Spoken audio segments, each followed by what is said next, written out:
Ta-da! Here we are. Hi. All right, let me say hi to MK Joe. Hey, yo, hola. G-Webs, thank you. Second thumbs up. I'm guessing MK Joe might have got you on the first one. But everybody's got a different way to go, and you are welcome for this series. Once I was explained that you can't have real guns live on YouTube, it's changed how the series was originally going to go a little bit. So anyway, for those of you brand new and not have seen any of this yet so far, here's the deal. My name is Brooks Cheney. I am the owner instructor here at A Great Start Shooting School. Of course, if you want to look up in the corner there, wait, ready? There you go. There's my logo too. Probably I'm going to get to links because I've been told I need to drop links for you all in the description for all the books I'm going to talk about and show you. So anyway, this is week two. Week two of what? When I started this, I had 2 weeks to go until I was going to my first competition of the year. And I am in recovery since June of last year. June, I had my appendix out. And then December, I had my knee operated on. So I am very rusty and I have not been practicing with my firearm at all. So, all right, well, hold guns in my wrist. Okay, well, we'll see. I prefer to be safe than sorry so that I don't get banned because I'm just starting to get you all to visit and all that fun stuff. Oddly enough, I've been told if I pre-record it and then put it up, I can handle as many guns as I like. So I don't know. I'll work on that. But that wasn't for this series. All right, so I haven't handled my gun easily 6, 7, 8 months at this point. So the best and easiest way for me to get back into preparing for competition is dry fire practice. It is one of those things that I did not know about until I became a competitive shooter. And that's where I met the world-class competitors who this is how they do what they do. They get really, really good. One of the books, if you watched any of the other of these, Dry Fire Reloaded by Ben, he, to me, is the perfect example of someone who really, really, really got good by doing dry fire. I may or may not be interviewing him later this year about that, but here's what dry fire is. It is handling, wrong hand, handling your firearm without any ammo in the room. See a little ticker below? Make sure there is no live ammo in the room that you're practicing in. And this means no live ammo in the room that you're practicing in, no matter what. Because I've had students ask me that, like, oh, can I just have some regular ammo in the room? I'm like, no. Sorry, I'm laughing at G-Web's comment of people who have their organs removed just to shoot faster might be taking things a little too far. Well, and the worst part about that, actually, was that I was on my way to Aiming for Zero in New Hampshire. I was supposed to staff that event. And I felt absolutely horrible picking up the phone while I'm sitting there in the emergency room, calling Chris Tessier, be like, I'm sorry, man, I can't make it. I'm in the hospital having my appendix removed. And of course, his response is, are you okay? And I'm just like, but I'm sorry, you're down a person. So yeah, unfortunately, the appendix removal thing was definitely not timed well in any way, shape, or form. So, all right, again, generally one of the biggest things we talk about is review, right? So week one, we just got started with here's what we're doing. First thing I need to work on is my eyes and being able to see my sight picture. So that was Monday of last week. Thursday was reloading. And Friday we worked on draw and all the pieces of the draw, from hands relaxed at side to bringing up to clearing your holster to creating your grip and getting your sight picture. There you go. So that was the draw on Friday. And yes, obviously I forgot what we did on Tuesday because I didn't write that down. Focusing on what we're doing today. So let's talk about the reloads because I know I did not get a chance to go over them the way I really wanted to. In both types of firearm shooting that I do, USPSA and IDPA, my magazine holder needs to be behind the front of my hip bone. So generally, we want it as close to the front of our hip bone as possible, so we don't have to go very far. So with that, see this? Guess what we're really good at? Humans in general, we're really good at pointing. So I can point right there, right? So when we are reloading, we're going to assume I have already dropped my magazine. Just like in that picture, that's the thumbnail for this. I'm taking my index finger and I'm bringing my hand down to the front of my magazine. Now, I put in specifically orange dummy bullets because, like I said, you all know this is not a real bullet. Orange dummy bullets, so you can see the front of the cartridge, right? So I'm pointing in, and now I'm going to be looking at my gun while I'm doing this. I'm going to look into the base and be able to just slide that in there. When I'm all done shooting, I need to drop it. I'm just going to make that same effort to put my index finger on the front and tilt into my gun, load it, and create my grip again. This is my reload. It's really funny because a lot of the times, if you take your index finger, get back here, and I put my, whatever it is, magazine into my mag pouch, I want to make sure, just like we did the draw, how we went forwards and backwards, you want to make sure you know where that is. You're up here with the gun, then you come down, pull up, and this is also where you're checking the tension of your magazine holder as well. Because if it's too tight and you have to yank it out, that's going to cost you time. And yet you don't want it too loose because when you're running, if you run, I will not be running on Saturday because my knee is still in recovery. You don't want anything to fall out of your magazine pouch. So just this part, again, break it down into the little piece where you're just pulling this up and verifying that it has enough tension, like it's snug in there, right? But I don't have to rip it out of there. Hiya. And yes, you get to bend over a lot while you're doing reloading practice. Oh yeah, what I started to tell you about, honestly, was when you put this back in, I always load from the back forward because when you're putting this in here and you go to reload, you want to come to the front. So once I've reloaded this one, next time I have to reload, I'm just making that same motion. I'm just getting to my second one. And if I'm in USPSA, my third and fourth and fifth. But Saturday is IDPA, so I only have my IDPA gear on for that. When I see people with their magazines facing the wrong way, I literally am like, hey, dude, do you know your magazines are in backwards? Like, nope. And I don't know how they reload. It's just not how I reload. So, where is it? Oh, that orange sign there says one size never fits all. So I'm not making fun of you if you have your bullets backwards. I just don't know how you reload. So, and if you ever don't know, just the same thing happens when I'm doing a on the table reload, because that is how we do some starts, is they'll just be on the table. So if it's on the table, I have it flat side down, pick up and load. So it's just the same if it's on the table versus if it's in my mag pouch. Now hold on.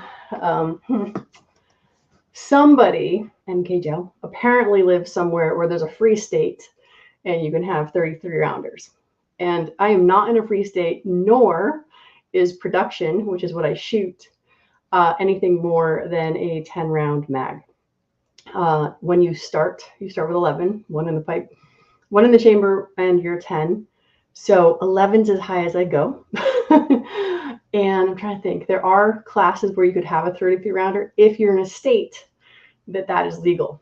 Unfortunately, there's a lot of actual misinformation out there that competitors think if you go to somewhere like Massachusetts that has a 10 round mag ban, that they could bring their 33 rounders because they think there's a competition clause.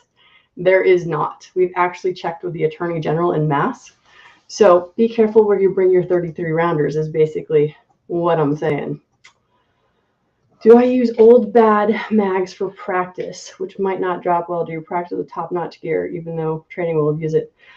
Competition in general abuses all your crap to death.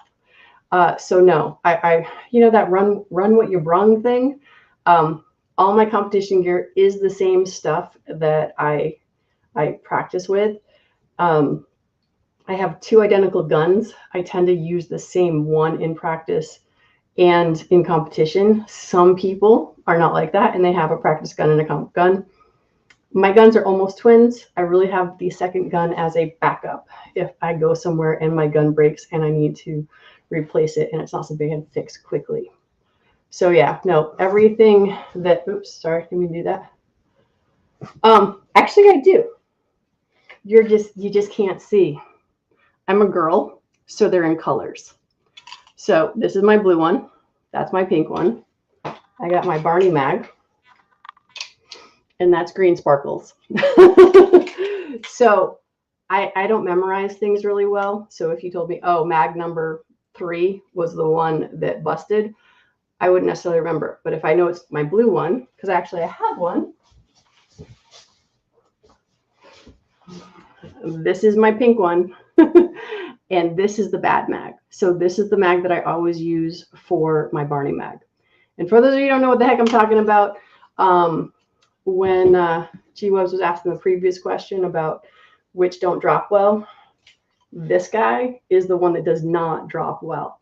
So I know that I want to use this for my extra round when I am loading at the beginning of the stage during the make ready thing, which I think that might be Thursdays, or maybe it's going to be Fridays. Dry fire practice, we're going to go over commands and that sort of thing. Oh, I'm in the free state, but we're not really free. Yeah, well, it's all relative. You're a girl. Wait, what? Yes, because I have pink things. But anyway, I don't know. So yeah, so that's how I know.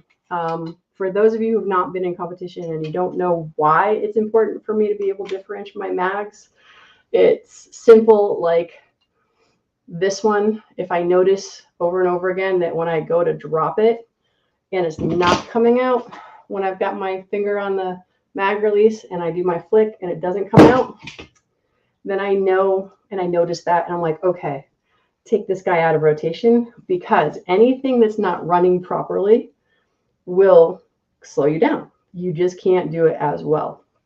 So yes, when you get into it, most guys, they just number them. Like I said, I just am afraid that my 3 will look like an 8. And I don't know. I have nail polish, so this was just easier. So you want to know if your stuff is working. So that'd be the other reason why, yeah, I wouldn't use garbage for practice, because as it is, competition just beats the crap out of your stuff in general. All right. So where are we? That's kind of it. We're almost at 15 minutes. We're at 13 minutes. Wanted to show you reloading as far as what the positioning of your mags are, because I realized last Thursday when I did it, I don't think I had put my mag carrier on here. Pointing is number 1. Again, get as many reps as you can. So when you are putting your stuff away, make sure that you're doing the same thing that you do when you're going to be taking it out. Every rep can be done forwards and backwards. One of the other things I did want to mention, since I have Ben's book out on front, is that you don't have to figure out what you're doing, because people like Ben have it figured out. So I highlighted the table of contents to be what the elements, standards, scenarios, and practice stages are. In the back of his book, he says, if you're a beginner, which is what I am practicing like, here's what you're going to practice on each day of the week, in week 1, 2, 3, and 4. So for the next 4 weeks, if I were going to follow Ben's program, every Monday would be elements, every Tuesday would be practice stages, every Wednesday would be elements again, Thursday are scenarios, and Friday would be standards. And then that's taking 2 days off.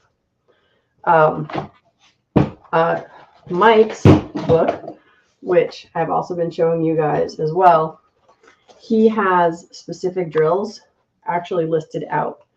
And for this one, it's a stationary draw, all the different types, pivoting draw, stepping draw, table draw. that sort of stuff. Then the next day, stationary reload, stepping reload, swinging reload, table reload. And again, all how to do all of these things are in the books. So, I'm going to read stuff. Thanks for the info. I also mark my mags for the same reason, for when it's time to prevent maintenance and replace springs before they break. Yeah, I've not ever had to replace springs, ever.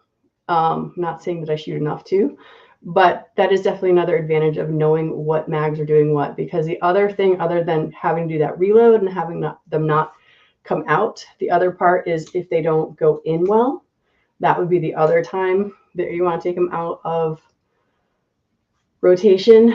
Yeah, I've never replaced springs.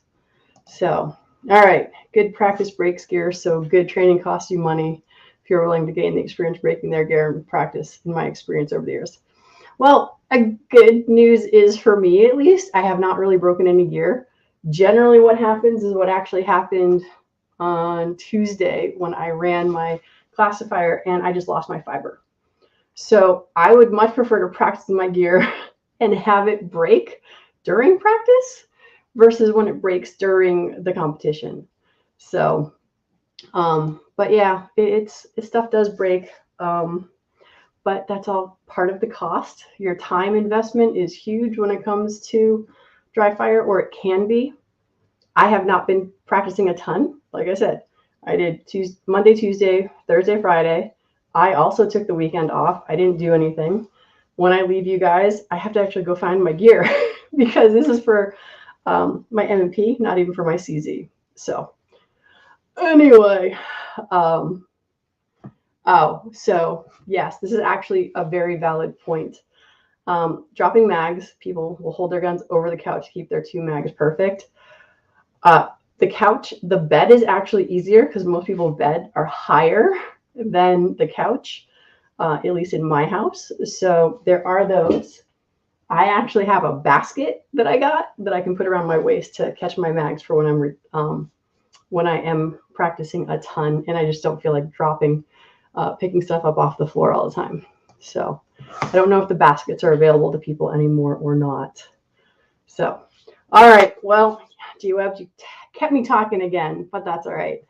I think that is everything. Write down everything. If you're not tracking it, you don't know what you've done. It's just like dieting. We tend to underestimate what we've eaten and we overestimate how much we've been practicing. So write down your goal. Know why you're doing what you want to do. And it could be something as simple, I am doing Ben's plan because Ben said so and he's a world-class champion, so I'm just going to do what he did. And know that the knowledge will come. So with that, I bid you all adieu. I'm going out to dinner with my husband. I will see you all tomorrow. I already set up the links. I will be here 6 o'clock Tuesday, 6 o'clock Thursday. And on Friday will be the big reveal of whether or not these 2 weeks of just dry fire practice will improve my classifier score. Oh, and DJ comes in at the last minute. Clutch move.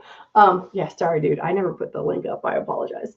So anyway, come visit me at A Great Start Shooting School. We're about to roll out a whole brand new website. So prepare for everything to crash.